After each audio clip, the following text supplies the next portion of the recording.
Et bienvenue à toi encore qui regarde ces vidéos. On se retrouve mardi pour la deuxième vidéo, deuxième enseignement très court où on va reprendre cette belle histoire où Dieu cherche des cœurs obéissants, on l'a vu hier, et on va voir aujourd'hui que Dieu cherche des cœurs de servantes ou serviteurs.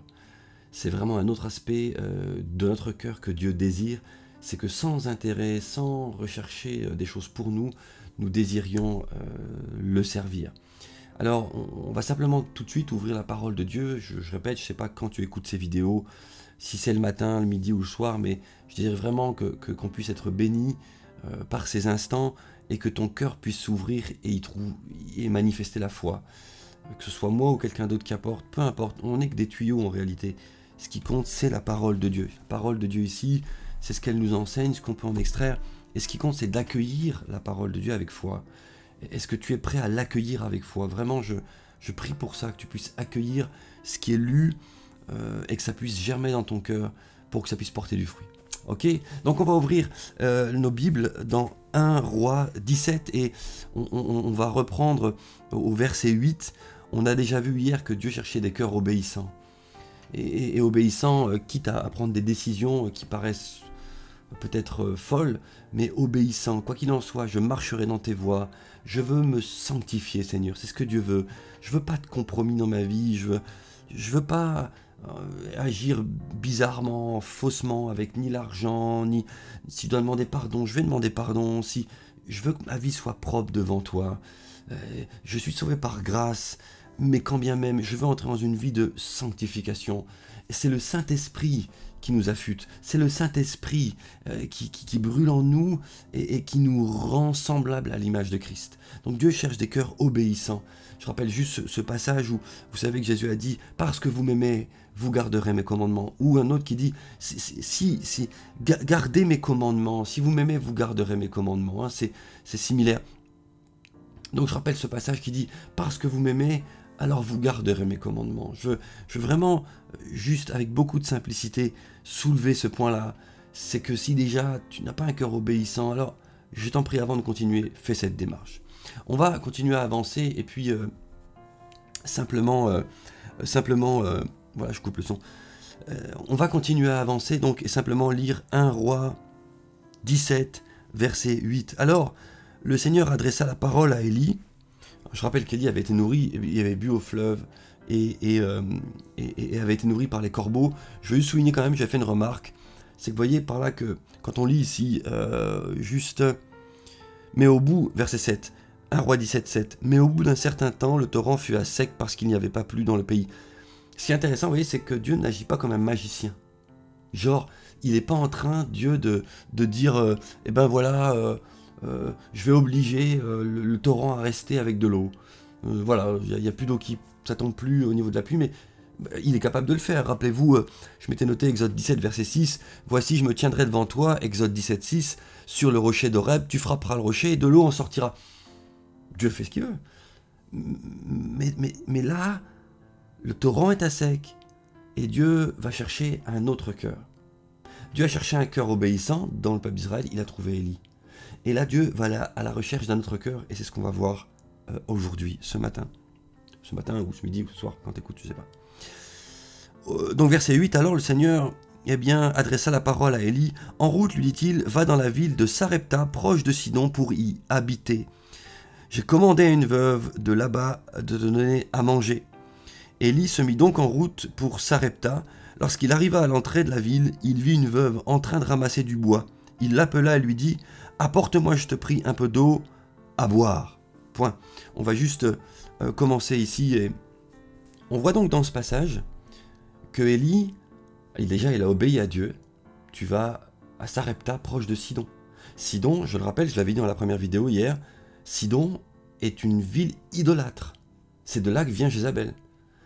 Et Dieu envoie Élie là-bas et il a dit mais ne t'inquiète pas, moi, j'ai parlé aux circonstances, j'ai prévu que j'ai ordonné à une veuve. Et ce qui est intéressant, c'est que voyez-vous, on ne se rend pas compte quand Élie arrive là-bas, on ne lit pas que Élie a rencontré une veuve qui a vu Élie et qui tout de suite dit « Hey, oui, c'est toi, j'ai reçu l'ordre de Dieu de te nourrir. » C'est pas ça qui se passe. Ce qui se produit, c'est pas ça. ce qui se produit, c'est qu'en fait, Élie y va, et Élie va utiliser un principe qui a déjà été utilisé par Dieu pour savoir si c'était bien elle. On va lire le passage dans lequel Dieu a déjà utilisé ce principe. En Genèse 24, verset 12, c'est le moment où le serviteur d'Abraham est appelé à aller chercher une femme pour le fils d'Abraham, Isaac. Et il dit, Éternel, mon Seigneur, Abraham, Éternel, Dieu de mon Seigneur Abraham, pardon, fais-moi, je te prie, rencontrer aujourd'hui ce que je désire. Quand il dit ça, c'est qu'en fait, il voulait rencontrer la future femme d'Isaac. Et use de bonté envers mon Seigneur Abraham. Voici, je me tiens près de la source d'eau, et les filles des gens de la ville vont sortir pour puiser de l'eau. Que la jeune fille, c'est ce qu'il demande à Dieu, que la jeune fille, à laquelle je dirai, penche ta cruche, je te prie, pour que je boive, et qui répondra, bois, et je donnerai aussi à boire à tes chameaux, soit celle que tu as destinée à ton serviteur Isaac. Bon. Et par là, je connaîtrai que tu uses de bonté envers mon Seigneur. Donc, ici, le principe test de la part du serviteur d'Abraham, c'est de dire, celle à qui je vais demander de l'eau, et qui va vouloir me servir immédiatement, et même plus, me donner de l'eau pour mes chameaux, ce sera elle. Ce sera elle. En d'autres termes, celle qui aura à cœur de me servir correctement, ce sera elle. Et Dieu fait pareil. Dieu cherche, comme on l'a vu hier, des cœurs obéissants, mais des cœurs de servantes et de serviteurs. Des cœurs qui désirent obéir à Dieu, mais le servir, rentrer en son service, sans même chercher de la contrepartie. Je vous lis ici ce qu'il est dit.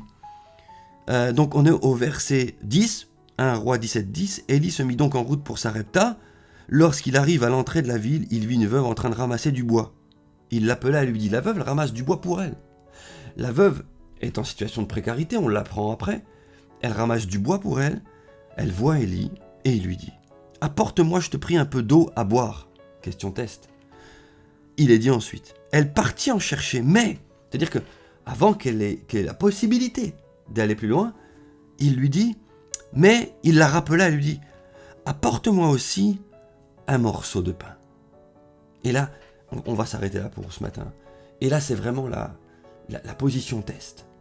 Il vient de lui demander d'aller chercher de l'eau. Et elle y va, ça répond à son cœur, un cœur de servante. Alors, il va continuer pour lui demander du pain, ou un gâteau, ou autre. Dieu cherche des cœurs, et c'est ce qu'on peut apprendre ce matin, ou au moment de la journée. Des cœurs qui le servent. Des cœurs qui lui obéissent, comme on a vu hier, mais des cœurs qui désirent, Seigneur, je veux te servir et je veux te donner de mon essentiel. Je veux pas te servir avec ce qui me reste. Je veux aller plus loin. On verra demain l'essentiel de cette veuve. Je veux aller plus loin, Seigneur. J'ai besoin de toi. J'ai besoin de toi et je veux entrer dans un service pour toi. Servir Dieu en commençant par le bas. Servir Dieu, non pas en te disant, dans l'église, j'aurai telle position, telle place, je réussirai en commençant par le bas. Dieu voit ton cœur. N'aie pas peur de cela. Dieu voit ton cœur. Et on voit dans cette histoire que le test, la question qu'elle y a posée à cette servante nous démontre que Dieu cherche des hommes et des femmes qui le servent. Je vais finir avec notre Jésus. Notre Jésus est le serviteur des serviteurs. Il est dit de lui qu'il n'est pas venu en tant que roi sur terre, mais en tant que serviteur, en tant qu'homme, un réel homme, pleinement homme, serviteur.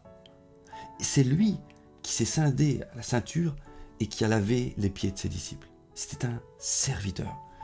Et Dieu ne cherche pas des hommes et des femmes qui veulent des grades pour eux, mais qui cherchent tout le temps à le servir en honorant qui il est. Je vais simplement terminer par la prière sur ces deux vidéos, juste simplement. Seigneur, je te prie avec ceux qui regardent la vidéo, et si déjà, Seigneur, certains doivent avoir un cœur plus obéissant, je te prie qu'ils fassent cette démarche et dire, Seigneur, je veux, en fait, d'abord et avant tout quitter de ce monde, tout quitter, tout laisser derrière moi, et chercher à t'obéir avant tout. Et je veux te prier aussi pour ceux, Seigneur, qui écoutent cette vidéo, la deuxième, là, et pour que tu touches nos cœurs, mon cœur aussi, et que tu fasses de nous, viens nous transformer encore plus des cœurs qui désirent te servir le plus simplement possible, le plus humblement possible. Élie a juste demandé de l'eau, et tout de suite elle y a été. Et c'était le signe Comme le serviteur d'Abraham, c'était le signe. Comme toi, Jésus, tu es venu servir. Alors je te prie, Père éternel, de développer cela dans nos vies personnelles, mais aussi dans l'Église, pour que nous apprenions juste à te servir, juste à vouloir te rendre la gloire à toi, non pas imaginer des choses pour nous, des plans pour nous, mais juste te rendre la gloire à toi. Dans le nom de Jésus, nous avons prié. Amen. Et je le dis encore, que Dieu te bénisse.